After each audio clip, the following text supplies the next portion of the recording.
The suffering across Nigeria today has made a lot of people to not only question the competence of the economic team of the government, but also to question Tinubu himself, his capacity, his intelligence, his know-how, because he is supposed to be the person that graduated from Chicago State University in the United States. He studied accountancy. He's supposed to know the workings of the economy, what policies he should apply that will lead to the boom in the economy, and what policies he should never apply that will be counterproductive, leading to a downturn in the economy. And it's no longer news that within 8 months, Tinubu has crashed the Nigerian economy, performing worse than Buhari. And now to the main news, Buhari actually understands the economy better than Tinubu. That's not surprising, going by the performance of Tinubu so far. Tinubu removed petrol subsidy, he floated the Naira. Buhari never did any of this because he knew the consequences. Rather, he printed money to the equivalent of $50 billion. This is subject to an investigation by the National Assembly right now because he printed that money without their approval. In fact, it was after he finished spending that money that he came to the National Assembly for approval, which is completely illegal. Anyway, let's hear his take on the flotation of the Naira, why he didn't do it. One wonders why Tinubu doesn't understand this. It's not yet late. Even the Manufacturers Association are still begging him right now to reverse the policy, to fix the exchange rate at about 750 or 800 Naira to a dollar. Chorus of voices calling on you to devalue the Naira, to allow market forces to prevail. Are you prepared to reconsider? No. I have explained that countries that play around with their currencies are countries that have enormous production capacity. They have factories in place. Their infrastructure in terms of power, communications, and security are virtually perfect. Nigeria virtually imports everything, from rice to toothpick.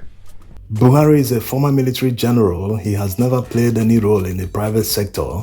For him to know this better than Tinubu shows that Tinubu is the warehouse economist, despite using the term on P2B during the presidential election campaigns.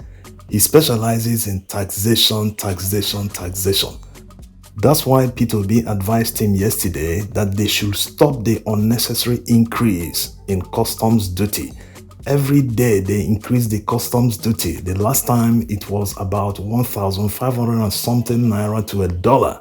P2B advised that they should fix the exchange rate for customs duty at a lower rate to help contain the runaway inflation in Nigerian economy. This is just common sense. It's not enough to be just looking for revenue, taxing everywhere you can, without looking at the impact of these decisions. The purchasing power of Nigerians have reduced drastically. So even if merchants who brought in goods are increasing the price of these goods, there's a limit to how much they can increase because people will not be able to buy them at the end of the day, which will hurt their sales. Something that they are supposed to sell within 1 month might take them 3 months or more to sell. Overall, it is the economy that suffers. I am from private sector. One of you. Trained by Deloitte.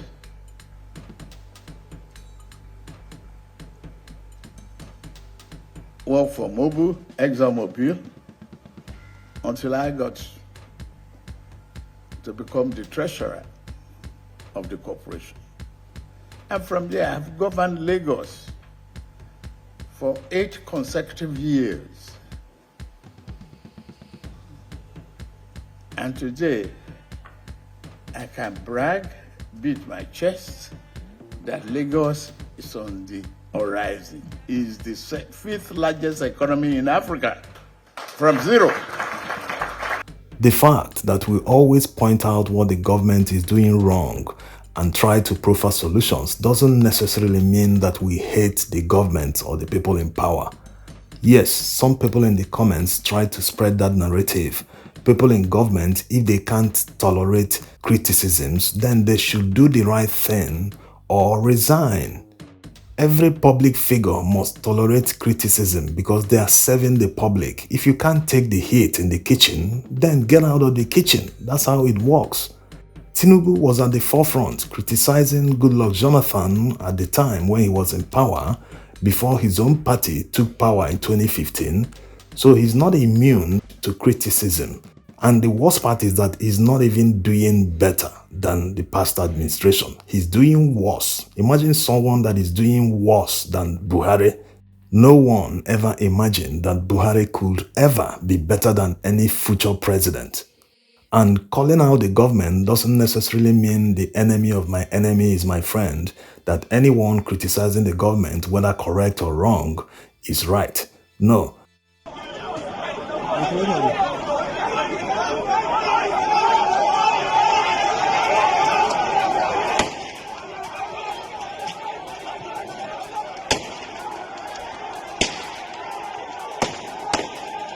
Yes, that's what we are talking about. The EFCC arresting Bureau de Change operators in Abuja. The government feels they are the ones that are increasing the value of the dollar against the Naira, creating an artificial scarcity. They think that banning Binance and other crypto exchanges will stop the free fall of the Naira. Remember, Buhari did this in the past. It didn't work. It made things worse. So why are they repeating the same thing, something they know can never work? This is a matter of demand and supply, whether they are increasing the value of the dollar artificially against the Naira in order to make some profit. The ultimate solution is to flood the market with millions and billions of dollars. Make the dollars available to merchants and manufacturers who need them. Let it be obtainable at the banks so that people can have access to them and the BDCs will naturally disappear. That's how it works. The BDCs exist because there's a market, so as Binance and other peer-to-peer exchanges. So if you flood the dollars in the Nigerian market, everywhere you turn to any bank, whether you have an account with them or not, you just say you need so amount of dollars that you want to buy something abroad. The bank should be able to sell to you at the instant, not make you feel a lot of paperwork and delay, because time is money. If one can go to any roadside, to any BDC and get dollars at the instant, why should the person waste his time going to any bank to look for dollars? So the government should see it from the business angle. Service delivery also counts. If one is better in service delivery and always gives you the dollars that you need, even if it's much more expensive than the one that will take time, filling out paperwork and many things, and you're not even sure that they will give you at the end of the day, then people will always patronize the BDCs. It's as simple as that. So arresting them will only make it more difficult for people to get dollars, and that will cause the devaluation of the Naira more, because that will mean much more people will now be chasing the few dollars in the Nigerian economy. It makes the whole situation worse. Besides, they should find ways to earn more dollars so that dollars will be flooded in the Nigerian economy.